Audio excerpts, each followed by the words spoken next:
Hello दोस्तों।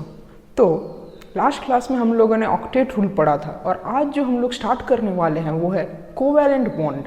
Covalent bond क्या होता है, तो इसका ब्रीफ आइडिया मैंने आप लोगों को लास्ट क्लास में दे दिया था। वो है कि कोवैलेंट बॉन्ड कैसे बनता है। वो बनता है शेयरिंग ऑफ इलेक्ट्रॉन से। कैसे बनता है? शेयरिंग ऑफ इलेक्ट्रॉन से।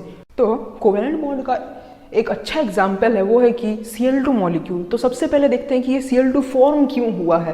तो सबसे पहले देखिए कि Cl2 किस ऐसा एटम से बनेगा। वो है Cl एंड Cl, मतलब दो क्लोरीन एटम मिलके एक Cl2 मॉलिक्यूल बनेगा। तो सबसे पहले देखते हैं कि Cl2 मॉलिक्यूल फॉर्म क्यों हुआ, क्लोरीन क्यों रिएक्ट करने गया, क्या उसकी मजबूरी थी। तो सबसे पहले देखिए कि यह है आपके क्लोरीन एटम का एक डायग्राम, जिसमें देखिए कि फर्स्ट शेल में उसके पास 2 इलेक्ट्रॉन, नेक्स्ट शेल में उसके पास 8 इलेक्ट्रॉन, उसके बाद शेल में उसके पास 7 इलेक्ट्रॉन। अब देखिए ये हम लोगों के पास दूसरा क्लोरीन, तो इसको हमने रेड कलर से इसके इलेक्ट्रॉन्स को रिप्रेजेंट किया है। इसमें भी देखिए कि इसके फर्स्ट शेल में है 2 इलेक्ट्रॉन, सेकेंड में है 8 इलेक्ट्रॉन्स और थर्ड में है इसके पास 7 इलेक्ट्रॉन्स। और लास्ट क्लास में हम लोगों ने ये जाना था कि ऑक्टेट रूल के हिसाब से यदि वैलेंस शेल में 8 इलेक्ट्रॉन्स होगा तो वो मोस्ट स्टेबल कॉन्फ़िगरेशन होगा। पर इसमें क्या है, ये तो 7 इलेक्ट्रॉन्स है, तो ये तो ऑक्टेट रूल के हिसाब से ये स्टेबल नहीं है। तो इसको क्या करना पड़ेगा, स्टेबिलिटी गेन करना पड़ेगा। अब स्टेबिलिटी गेन कैसे कर सकता है ये? या तो ये क्लोरीन क्या कर सकता है कि किसी और एटम से एक इलेक्ट्रॉन ले सकता है, जैसे कि सोडियम, जैसे हमने देखा था कि NaCl के केस में, या फिर ये क्या कर सकता है कि किसी के साथ शेयरिंग कर सकता है इलेक्ट्रॉन को। अब सोडियम तो यहाँ पर है नहीं, पर एक क्लोरीन जरूर है, तो ये दोनों क्या करते हैं कि इलेक्ट्रॉन्स का शेयरिंग करते हैं ताकि इनमें क्या हो जाए, ऑक्टेट पूरा हो जाए। अब देखिए ऑक्टेट पूरा होने के लिए इनको कितने इलेक्ट्रॉन चाहिए, हर एक क्लोरीन एटम को 1 इलेक्ट्रॉन। तो ये लोग क्या करते हैं कि एक एक इलेक्ट्रॉन को हर क्लोरीन एटम अपना शेयर करता है। तो फिर देखिए ये एक क्लोरीन एटम है, ये एक क्लोरीन एटम है, ये दोनों जब साथ में आएंगे ताकि इनके ऑक्टेट इनका कंप्लीट हो जाए, तो क्या फॉर्म होगा, Cl2 मॉलिक्यूल, मतलब क्लोरीन मॉलिक्यूल। ये कैसे होगा, देखिए इस क्लोरीन का यदि इलेक्ट्रॉनिक कॉन्फ़िगरेशन देखे तो ये क्या है, 2 8 एंड 8, मतलब इसका क्या हो गया, ऑक्टेट इसका पूरा हो गया। तो ये पार्ट तो स्टेबल हो गया। इसमें देखिए इस वाले क्लोरीन एटम का, इसका देखिए 2 8 एंड 8, इसका भी क्या हो गया, इलेक्ट्रॉनिक कॉन्फ़िगरेशन, इसका भी ऑक्टेट पूरा हो गया। तो ऐसे तो इसी रीजन के कारण ये जो है कि Cl2 मॉलिक्यूल फॉर्म होता है। तो ये था एक बेसिक सा आइडिया कोवैलेंट बॉन्ड का। अब हम लोग देखते हैं कि इस Cl2 मॉलिक्यूल को हम लोग लुईस डॉट स्ट्रक्चर से कैसे रिप्रेजेंट कर सकते हैं, जो लुईस डॉट स्ट्रक्चर हमने लास्ट क्लास में पढ़ा था। तो देखिए सबसे पहले तो देखिए हम लोग के पास क्या थे, एक Cl मॉलिक्यूल था और एक Cl मॉलिक्यूल था। यही दोनों मिलकर क्या बनाते थे, Cl2 मॉलिक्यूल बनाते थे। तो अब देखिए इस हर एक Cl के वैलेंस शेल में कितने इलेक्ट्रॉन्स थे, 7 इलेक्ट्रॉन्स। तो अब इन 7 इलेक्ट्रॉन्स को हम लोग को रिप्रेजेंट करना है। वो कैसे करेंगे, देखिए 1 इलेक्ट्रॉन, 2 इलेक्ट्रॉन, या 3 4 5 6 एंड 7, इसके हो गए 7 इलेक्ट्रॉन्स। इस क्लोरीन के भी 7 इलेक्ट्रॉन्स थे, 1 2 3 4 5 6 एंड 7। अब क्या होगा, ये दोनों ऑक्टेट कंप्लीट करने के लिए ये दोनों क्या करेंगे, ये दोनों रिएक्ट करेंगे। रिएक्ट करके क्या बनाएंगे, एक Cl2 मॉलिक्यूल। क्या बनाएंगे ये दोनों, Cl2 मॉलिक्यूल। उसमें अब देखिए क्या होगा, इनके जो 7 इलेक्ट्रॉन्स थे वो कैसे रहेंगे, अब ये इस क्लोरीन के आ गए 7 इलेक्ट्रॉन्स और इसके 7 इलेक्ट्रॉन्स कैसे आएंगे, ये देखिए इसके 7 इलेक्ट्रॉन्स आ गए।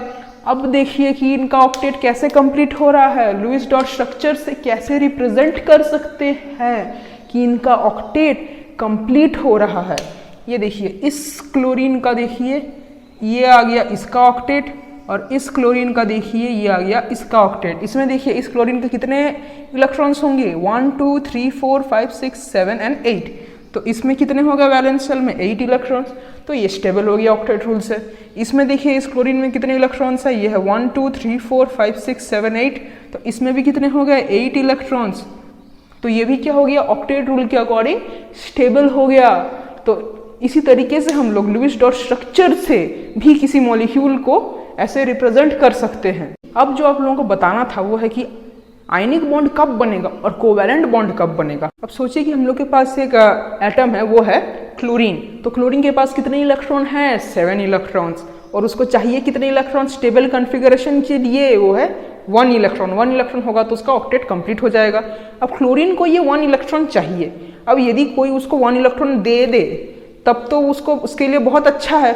तब क्या बनेगा उसमें आयनिक बॉन्ड, जैसे क्या होता है NaCl में, NaCl में क्या होता है कि सोडियम अपना एक इलेक्ट्रॉन दे देता है, ट्रांसफर कर देता है क्लोरीन को, तब क्या होता है कि क्लोरीन का ऑक्टेट कंप्लीट हो जाता है। लेकिन इन केस यदि क्लोरीन को ऐसे कोई इलेक्ट्रॉन डोनर ना मिले जो उसको इलेक्ट्रॉन दे, तब वो क्या करता है कि समझौता करेगा कि इलेक्ट्रॉन्स का शेयरिंग करेगा, ताकि इस क्लोरीन एटम का भी ऑक्टेट कंप्लीट हो और जो उसके साथ शेयरिंग करता है उसका भी ऑक्टेट कंप्लीट हो।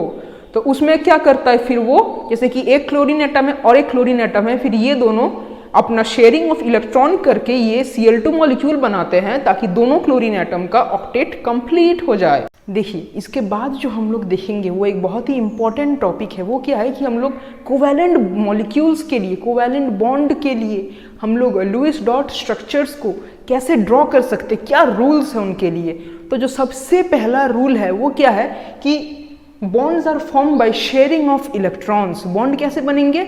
शेयरिंग ऑफ इलेक्ट्रॉन्स से। जैसे कि इसको हम लोग एक एग्जाम्पल से समझ सकते हैं। अभी हमने जो मॉलिक्यूल देखा था वो था Cl2। अब देखिए तो ये था हम लोग के पास एक Cl एटम, ये था हम लोग के पास सेकेंड Cl एटम। तो इन दोनों के बीच में क्या था, एक एक इलेक्ट्रॉन ये दोनों शेयर कर रहे थे। तो इनके शेयरिंग के कारण इनमें क्या बना, एक बॉन्ड बना। तो वही है कि bonds are formed by sharing of electrons.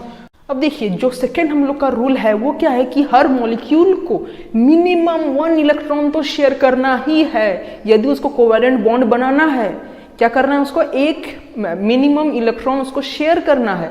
इस केस में देखिए Cl2 के केस में, Cl2 के केस में क्या हुआ, ये क्लोरीन एटम एक इलेक्ट्रॉन शेयर करता है और ये वाला क्लोरीन एटम भी अपना एक इलेक्ट्रॉन शेयर करता है।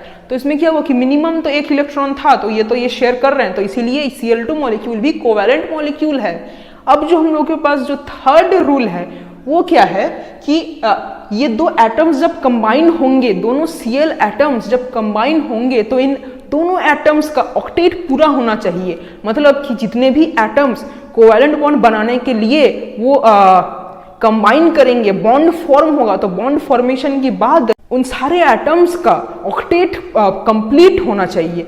इसमें देखिए कि इस क्लोरीन के पास 7 इलेक्ट्रॉन था, इसने एक इलेक्ट्रॉन शेयर किया तो टोटल इसके पास हो गया 8 इलेक्ट्रॉन, इसका कंप्लीट हो गया। इस क्लोरीन के पास भी 7 था, इससे एक इलेक्ट्रॉन शेयर किया तो इसका भी पूरा ऑक्टेट कंप्लीट हो गया। अब देखिए इसमें क्या है कि यदि जो एटम्स जो कंबाइन करते हैं, जैसे क्या था कि Cl2 के केस में एक Cl2 और एक Cl2 कंबाइन करते हैं, तो जो एटम्स कंबाइन करते हैं यदि उनके बीच में जो शेयरिंग होता है, यदि वो एक इलेक्ट्रॉन पेयर का शेयरिंग हुआ, मतलब कि 2 इलेक्ट्रॉन्स का शेयरिंग हुआ, तो उस केस में क्या बनेगा, सिंगल बॉन्ड। और यदि वो 2 कंबाइनिंग एटम्स के बीच में 2 इलेक्ट्रॉन पेयर का शेयरिंग हुआ, तो उस केस में क्या बनेगा हम लोग के पास, डबल बॉन्ड। और यदि किसी मतलब कि कंबाइनिंग एटम्स के बीच में 3 पेयर ऑफ इलेक्ट्रॉन्स का शेयरिंग हुआ, तो उस केस में क्या बनेगा, वो बनेगा ट्रिपल बॉन्ड। अब देखिए क्या है कि यदि हम लोग के पास सोचिए कि 2 एटम्स है, एक है A एक है B, यदि A एंड B के बीच में 1 इलेक्ट्रॉन का शेयरिंग हुआ, मतलब एक इलेक्ट्रॉन पेयर का शेयरिंग हुआ, 2 इलेक्ट्रॉन टोटल शेयर हो रहा है, एक इलेक्ट्रॉन पेयर का शेयरिंग हुआ, तो उनमें क्या जो बॉन्ड बनेगा वो क्या होगा, सिंगल बॉन्ड। और यदि A और B एटम के बीच में A भी अपना 2 इलेक्ट्रॉन शेयर कर रहा है, B भी अपना 2 इलेक्ट्रॉन शेयर कर रहा है, तो इनमें क्या बनेगा, 2 इलेक्ट्रॉन पेयर का शेयरिंग है, तो इनमें क्या बनेगा, डबल बॉन्ड।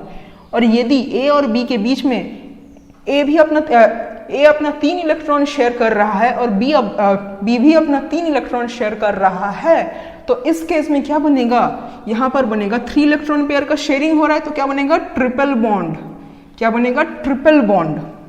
अब देखिए इनके रिप्रेजेंटेशन ऐसे थे कि सिंगल बॉन्ड ऐसे दिखता है, डबल बॉन्ड ऐसे दिखता है और ट्रिपल बॉन्ड ऐसे दिखता है। अब देखिए इनको हम लोग एक एग्जाम्पल से समझते हैं। देखिए जो सबसे पहला एग्जाम्पल है वो है, हम लोग क्या लेते हैं, NH3 का एमोनिया का कैसे देखिए स्ट्रक्चर हुआ। ये हम लोग के पास एक नाइट्रोजन है, इसके पास कितने वैलेंस इलेक्ट्रॉन होते हैं, 5, और हाइड्रोजन के पास कितने होते हैं, 1। हर एक हाइड्रोजन के पास कितने होंगे, 1। तो इनमें क्या बनता है, ये सिंगल बॉन्ड बनता है, हर एक के साथ ये सिंगल बॉन्ड बनेगा। ये क्या था एग्जाम्पल सिंगल बॉन्ड का। अब देखिए डबल बॉन्ड के केस में क्या लेते हैं एग्जाम्पल, वो है CO2 में देखिए कार्बन के पास कितने वैलेंस इलेक्ट्रॉन थे, वो थे 4, और ऑक्सीजन के पास कितने थे, वो थे 6। अब ऑक्सीजन को क्या करना, अब ऑक्सीजन को भी अपना ऑक्टेट कंप्लीट करना है, उसके लिए उसको 2 इलेक्ट्रॉन्स चाहिए।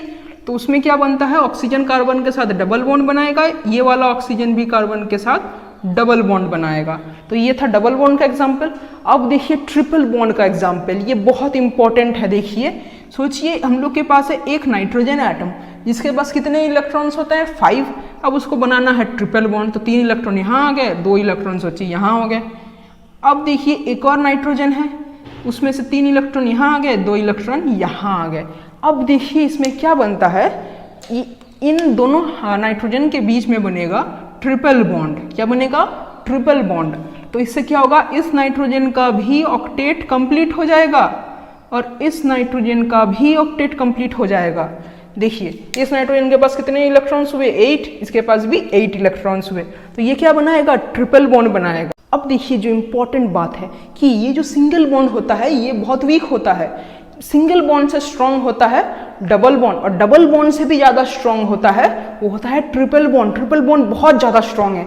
आप इसको ऐसा समझ सकते हैं, सोचिए कि आप किसी चीज को खींच रहे हैं फोर्स लगा के।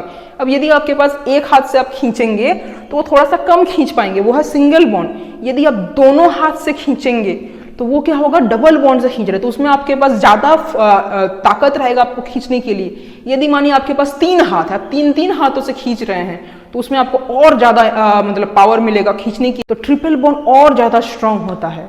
अब देखिए मैंने आपको क्या बताया था कि कोई भी मॉलिक्यूल या कोई भी एटम कब रिएक्ट करेगा, जब उसके पास स्टेबिलिटी नहीं होगा, है ना। तो अब देखिए ये जो है ये क्या है, एक नाइट्रोजन ये मिलके क्या बनाएगा, ये N2 मॉलिक्यूल। अब N2 मॉलिक्यूल में क्या है कि हर एक नाइट्रोजन के पास ऑक्टेट तो कंप्लीट है। अब इनके पास क्या है, ट्रिपल बॉन्ड है। अब ट्रिपल बॉन्ड के कारण क्या है, दोनों नाइट्रोजन के बीच में बहुत ही स्ट्रॉन्ग फोर्स ऑफ अट्रैक्शन है। अब इस स्ट्रॉन्ग फोर्स के अट्रैक्शन के कारण ये जल्दी से रिएक्ट नहीं करते। क्यों, रिएक्शन तभी होगा जबकि इनके बीच का कोई एक बॉन्ड ब्रेक करेगा, तभी ये रिएक्शन पॉसिबल हो सकता है। पर क्योंकि इनके बीच में ट्रिपल बॉन्ड है, ये बहुत स्ट्रॉन्ग फोर्स ऑफ अट्रैक्शन है, तो ये ट्रिपल बॉन्ड जल्दी से टूटता नहीं है। इसीलिए जो डाइनाइट्रोजन मॉलिक्यूल होता है N2 वो बहुत ही इनर्ट मॉलिक्यूल होता है, वो जल्दी से रिएक्ट करता ही नहीं है। अब जो हम लोग को बात करना है वो एक इंपॉर्टेंट कंसेप्ट है कि बॉन्ड पेयर क्या होता है और लोन पेयर क्या होता है। Bond pair electrons and lone pair electrons. देखिए ये क्या है, नाइट्रोजन हाइड्रोजन इनके बीच में क्या बना है, ये एक बॉन्ड बन गया है।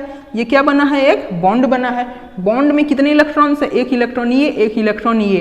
तो ये जो दोनों इलेक्ट्रॉन है ये क्या है, बॉन्ड पेयर इलेक्ट्रॉन्स। क्या है ये, बॉन्ड पेयर इलेक्ट्रॉन्स। और ये देखिए जो नाइट्रोजन के ऊपर ऐसे ही 2 इलेक्ट्रॉन्स ऐसे ही बैठे हुए हैं, ये क्या है, ये है lone pair electron. Lone pair मतलब, लोन मतलब क्या होता है, अकेले। तो ये क्या है, ये तो अकेले ही बैठा हुआ है, ये है लोन पेयर ऑफ इलेक्ट्रॉन्स। क्या है ये है हम लोगों के पास लोन